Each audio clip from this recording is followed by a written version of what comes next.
تأكيدا ودعما لمبادرة السيد الرئيس عبد الفتاح السيسي صنع في مصر، والتي تهدف إلى النهوض بالاقتصاد المصري، شهد مركز شباب سموحة إقبالا كبيرا من قبل المواطنين على المعرض الذي أقيم تدعيما لمبادرة صنع في مصر، والذي تنظمه مديرية التربية والتعليم وإدارة التعليم الفني في المحافظة.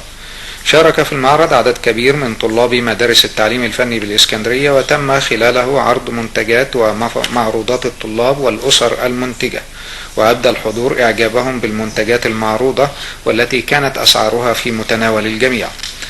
هذا وقد وافق الدكتور محسن مرسي وكيل مديرية الشباب والرياضة بالإسكندرية على طلب لجنة منظمي معرض المبادرة بأن تخصص الفكرة يوم 10 من كل شهر لاستعراض كافة منتجات اليدوية للطلاب التعليم الفني، تشجيعا لهم على مواصلتهم للإبداع والأعمال اليدوية.